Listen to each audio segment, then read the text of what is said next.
Shalom Aleichem, bonjour à toutes et tous, j'espère que vous allez bien. Aujourd'hui, j'aimerais vous raconter une histoire sur la force, non seulement du port des tefilines, mais également la force de pouvoir braver ses propres convictions, de pouvoir aller au-dessus de sa personne et de se propulser au-delà de ses projets personnels, d'aller vers quelque chose de plus haut que nous-mêmes.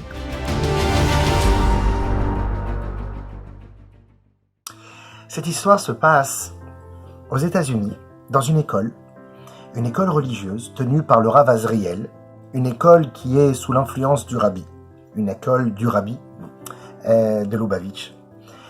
Et dans cette école enseigne un jeune enseignant du nom de Mike. Et Mike est une personne un peu particulière dans cet établissement religieux, c'est qu'il est non seulement non pratiquant, mais en plus il est athée. Et tout le monde le sait. Il enseigne les mathématiques et il a toujours observé à ne jamais mélanger religion et boulot. Donc il vient au travail, il fait son taf, il veut surtout pas parler de ça avec les enfants. Au sein de l'établissement, ceux qui ont déjà essayé de le brancher, il les a toujours recalés. Donc en fait, finalement, Mike est une personne qui ne veut pas avoir affaire avec le judaïsme, avec toutes sortes de formes de religion d'ailleurs. Il est athée, il est contre ces choses qui sont invisibles, il est contre la foi, lui il croit ce qu'il voit, et il a des convictions très fortes dans ce domaine, et toute sa vie, il a forgé son caractère à travers cette idéologie. Quelque temps plus tard, Mike et son épouse mettent au monde un joli petit garçon. Ce garçon, et comme tous les bébés, il pleurait beaucoup. Mais les semaines passèrent et l'enfant pleurait vraiment de plus en plus et ça devenait inquiétant. Alors au début évidemment on se dit peut-être que c'est des problèmes gastriques, peut-être que c'est des problèmes infantiles qu'on connaît habituellement. Mais non, le problème s'intensifie, les pleurs sont insoutenables, ils n'arrivent plus à supporter la douleur de l'enfant jusqu'au jour où ils remarquent des petites taches brunes dans les yeux de l'enfant. Ils se disent peut-être que c'est la cause. Ils vont à l'hôpital en urgence et là-bas le médecin de l'hôpital leur dit effectivement il a un problème aux yeux, un problème bénin, je vais vous donner des gouttes, vous allez lui administrer et vous allez voir que au bout d'une semaine ça va disparaître. Les parents sont rassurés d'entendre que c'est finalement une histoire facile à régler. Ils prennent l'ordonnance, ils vont acheter les médicaments et ils commencent à administrer les gouttes au petit garçon jour après jour. Mais non seulement le problème ne s'amoindrit pas, mais bien au contraire, il s'intensifie. Jour après jour, l'enfant et ses pleurs sont de plus en plus tenaces et surtout brisent le cœur, fend le cœur de ses parents. Au bout d'un certain temps, puisque les pleurs sont de plus en plus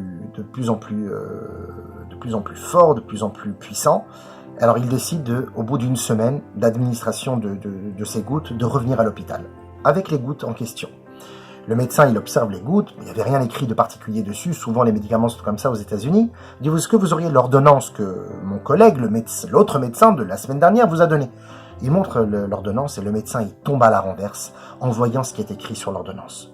Au lieu de leur avoir administré des gouttes pour les yeux, le médecin leur a donné des gouttes pour les oreilles, pour des otites. Vous vous rendez compte?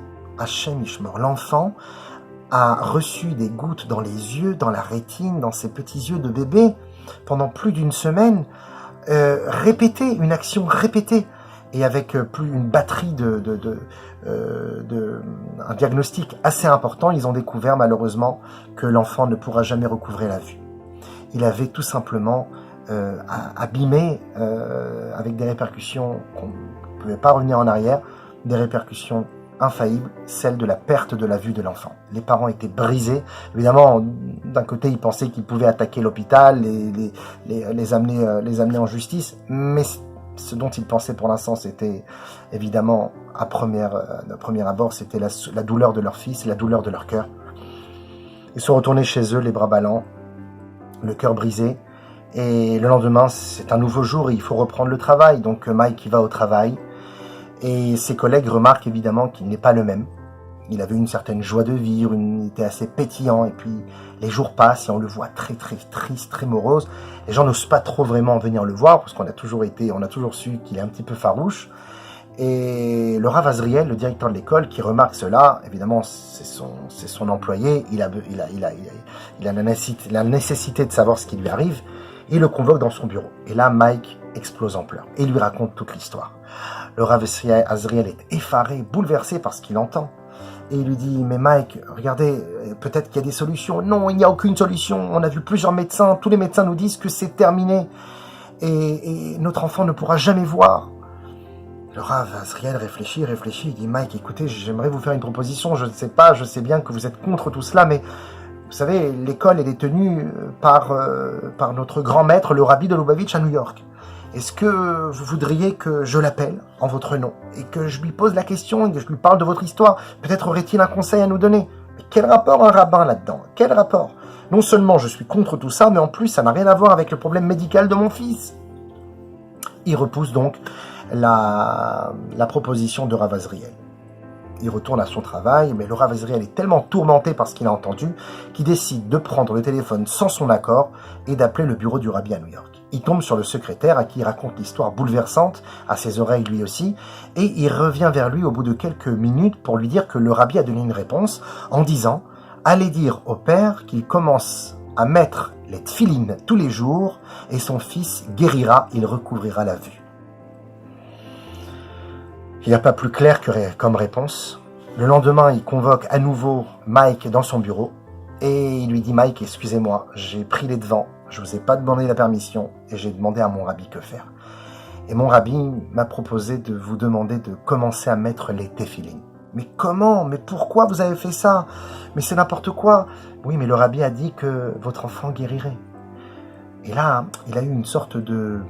Il y a comme une sorte de petit déclic, on va dire, qu'il y a eu en lui, que c'est vrai que tout cela, pour lui, c'est faux.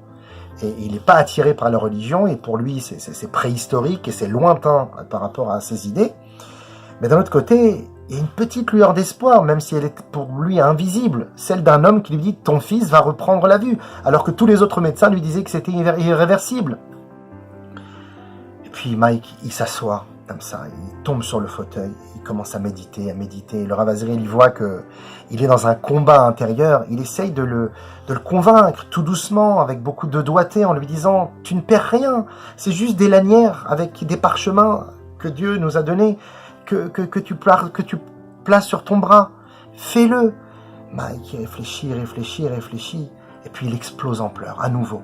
Et on sent que ce combat intérieur, vous allez me dire, ouais, ça va, t'as pas grand-chose à perdre, tu pourrais le faire. Mais là, on parle de quelqu'un qui est idéologiquement athée, qui toute sa vie a forgé son caractère sur cette idéologie, sur cette philosophie.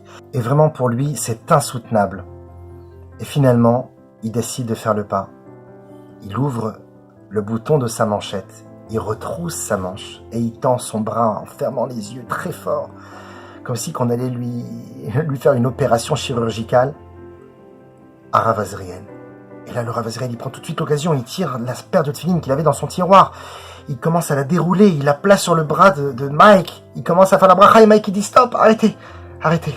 Et là, Mike, à nouveau, est dans un combat intérieur, une sorte de déchaînement de ses émotions qui sont en ébullition en lui.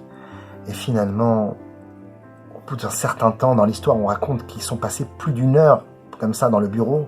Au bout d'un certain temps, Mike, après avoir encore fait couler de lourdes larmes chaudes sur ses joues,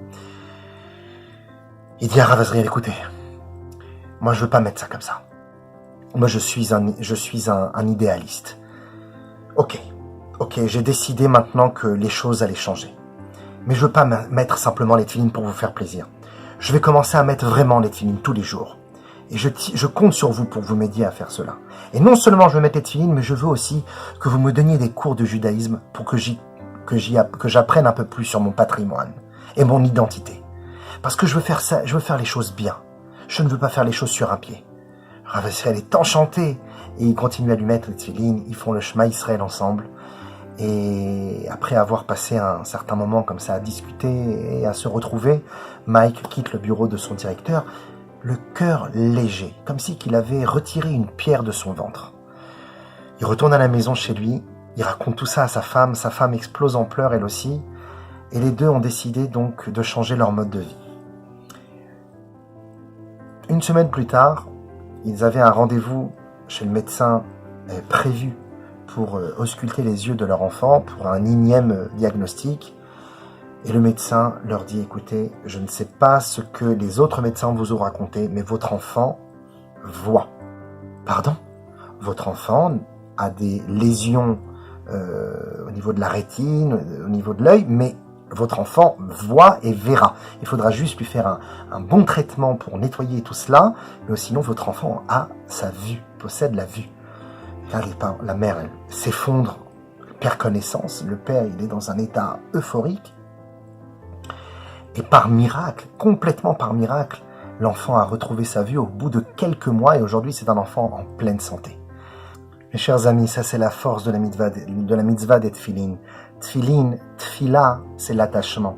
Lorsque l'on se connecte à Kadosh Baruch Hu à travers les tfilin, alors on peut changer un tout dans notre vie. Comme l'a dit le Rabbi en citant les passages de la Torah, Kishem Hashem Nikra Alecha, Veyaru Mimeka. Le nom de Dieu est sur ta tête lorsque tu portes les tfilin. Et les nations ont tous peur de toi. La campagne des tfilin que le Rabbi a lancée a eu lieu justement pendant la guerre, au moment où le peuple juif avait le plus besoin de porter les tfilin. Cette histoire nous apprend la force des tfilin, non seulement pour nous, mais de l'inciter et de le proposer à nos frères juifs qui nous entourent, mais également cette capacité d'aller au-delà de ses propres convictions, de braver ses propres idéologies. Et comme nous dit la Gemara, les fum tsahara agra, Kadosh Baruch Hu récompense selon le niveau d'effort que l'on implique. Cette personne-là, Mike, il est devenu Michael parce qu'il a désiré changer, il a désiré se transformer. Alors que Yehi Ratzon, qu'on puisse, Bezrat Hashem, grâce à cela, transformer le monde jusqu'à la venue du Mashiach. À bientôt.